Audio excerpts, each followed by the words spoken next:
Na mpenzi mtazamaji, karibu kwenye habari zetu za Elite Media, ikiwa ni tarehe 1 mwezi wa Aprili mwaka wa 2025.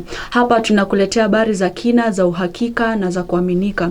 Kwa habari zaidi ungana nami Biti Waswa tupate yaliomo. Ajali mbaya kwenye barabara ya Naivasha Mai Mahiu yaangamiza watu 7 wa familia moja. Mkuu wa majeshi kahariri azungumzia kauli ya Ruto must go.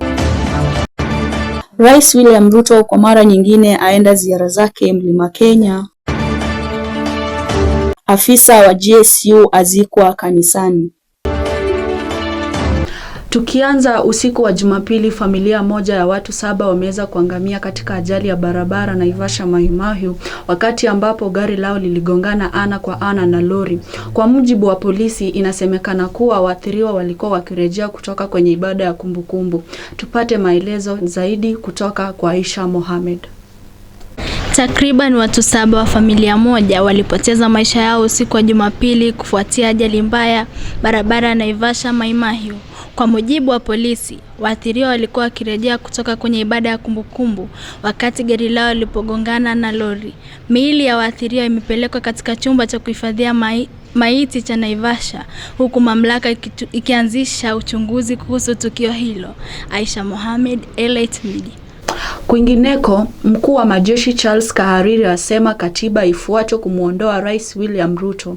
Tupate mengi kutoka kwa Soita Agilisho. Jekejeke la joto la kisiasa nchini linazidi kusua mawimbi. Ni katika chuo kikuu cha kitaifa cha ujasusi na utafiti ambapo tukio lisilokuwa la kawaida lilishuhudiwa pale idara ya ujasusi ilipojitokeza wazi mbele ya kamera na kufichua kibwagizo cha Ruto must go. Kikao hicho kilihudhuriwa na wasomi kutoka taasisi mbalimbali nchini, chama cha wanasheria nchini kikiwakilishwa na rais wake Faith Odhiambo, pamoja na wawakilishi wa mashirika ya kijamii, wanafunzi wa vyuo vikuu tofauti nchini, bunge la wananchi na wanahabari. Kwenye hafla hiyo, mkurugenzi wa idara ya ujasusi Nordin Haji alifungua roho na kuanika wasi operesheni za kijasusi, hotuba ya Haji ikimfanya wa kwanza wa haiba yake kufanya hivyo. Miongoni mwa washiriki alikuwa Jenerali Charles Kahariri, mkuu wa majeshi ambaye ni kansela wa chuo kikuu cha kitaifa cha ujasusi na utafiti. Kauli yake kuhusu matukio ya hivi punde ya kisiasa nchini yakiibua mtafaruku na mdahalo. Soita Agilisho, runinga ya Elite.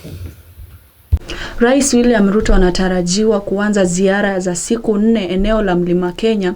Ziara zake zinaanza leo hadi siku ya Ijumaa hii, ambapo anazindua miradi kadhaa ya maendeleo. Magdalene Atieno ana mengi. Rais William Ruto ametua Mlima Kenya tayari kuanzisha ziara yake ya siku 5. Rais William Ruto anatarajiwa kuendeleza maendeleo mbalimbali na hata kuzindua miradi mbalimbali alizoziahidi watu wa eneo hilo. Maandalizi mbalimbali yanaendelea katika eneo hilo.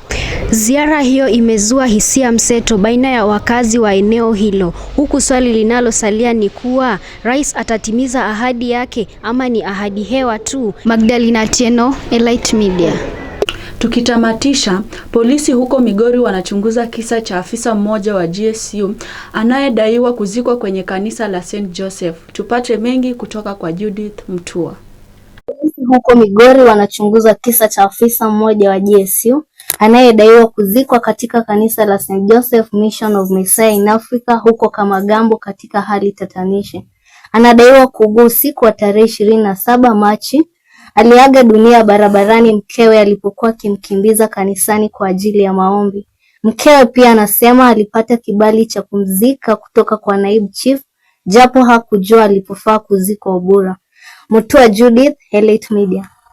Ni hayo tu kwa sasa. Asante kwa kuwa nami. Tupatane tena wakati ujao. Ni mimi wenu Biti Waswa.